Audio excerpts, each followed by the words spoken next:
Hi everybody, welcome to Mike's Garage. Well, like anybody else's garage, I have critters that find their way in here for the winter, trying to get out of the cold. So I've been setting a mouse trap. Now I did catch 4 mice and I haven't caught anything.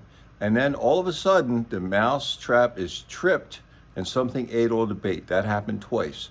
So what I'm going to do is I'm going to get the big trap out and we're going to try to set this. This works the same way.